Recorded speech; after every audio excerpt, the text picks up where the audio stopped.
ఐదో తరగతిలో fail, UPSC ప్రిలిమ్స్లో వరుసగా 3 సార్లు వైఫల్యం. అయినా ఆమె ఆగలేదు, ఆత్మవిశ్వాసాన్ని కోల్పోలేదు. 4వ ప్రయత్నంలో సివిల్ సర్వీసెస్ పరీక్షలో సక్సెస్ సాధించి కేవలం 24 ఏళ్లకే ఐఏఎస్ ఆఫీసర్గా మారింది నేహా బయద్వాల్. ఓటమిగా కాకుండా అనంతర కాలంలో విజయానికి పునాదిగా మలుచుకున్న ఆ యువతి కథ ఇప్పుడు లక్షలాది యూపీఎస్సీ ఆశావహులకు స్ఫూర్తిగా నిలుస్తోంది. మరి ఆమె వివరాలేంటి, ఎలా సక్సెస్ సాధించింది?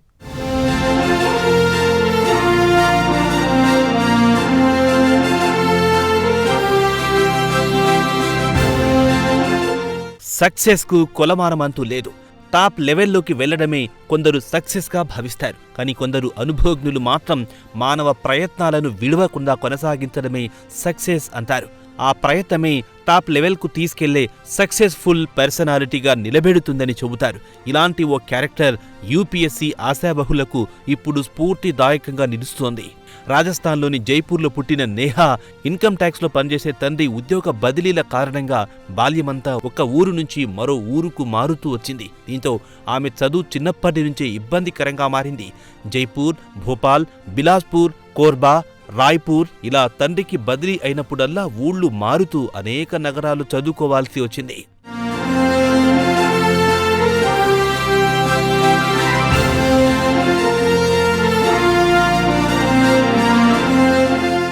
ఒక దశలో ఇంగ్లీష్ మీడియం స్కూల్కి మారినప్పుడు భాషతో ఇబ్బంది పడింది. అందువల్ల 5వ తరగతిలోనే ఫెయిల్ అయ్యింది. అయితే వెనకడుగు వేయకుండా అదే స్కూల్లో కష్టపడి చదవాలని నిర్ణయించుకోవడం ఆమెలోని పట్టుదలను సూచిస్తుంది.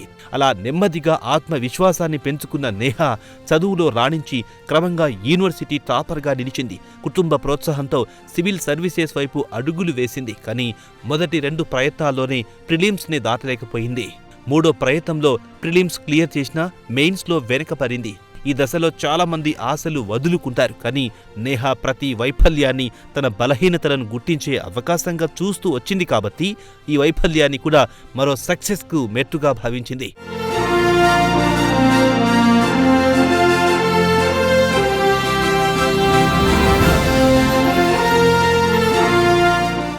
మూడో ప్రయత్నం విఫలమైన తర్వాత నేహా తన ప్రిపరేషన్ స్ట్రాటజీని పూర్తిగా మార్చేసింది. దాదాపు 3 ఏళ్ల పాటు మొబైల్ ఫోన్కు, సోషల్ మీడియాకు దూరంగా ఉంది. రివిజన్, మాక్ టెస్టులు, ఆన్సర్ రైటింగ్ ప్రాక్టీస్పై పూర్తిగా దృష్టి పెట్టింది.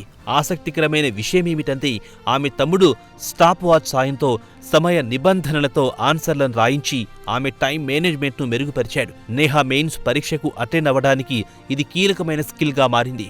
4వ ప్రయత్నంలో నేహా శ్రమకు ఫలితం దక్కింది.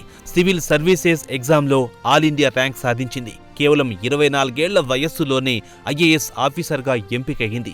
ఫలితం వచ్చిన రోజు బయట ప్రశాంతంగా కనిపించిన లోపల భావోద్వేగంతో నిండిపోయినట్టు నేహా తన మనోభావాన్ని ప్రకటించుకుంది.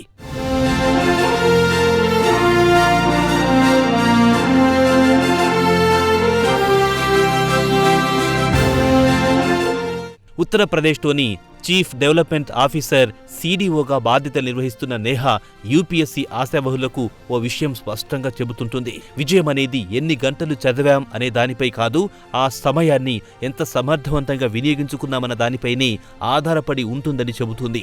మొత్తానికి 5వ తరగతి ఫెయిల్యూర్ నుంచి ఐఏఎస్ ఆఫీసర్ దాకా నేహా బయద్వాల్ ప్రయాణం నిజంగా స్ఫూర్తిదాయకమే. ఆమె సక్సెస్ను ఒక్క మాటలో చెప్పాలంటే క్రమశిక్షణ, స్థిరత్వం, స్వీయ మెరుగుదల ఇవన్నీ మనిషిని ఉన్నత స్థాయికి తీసుకెళ్తాయి.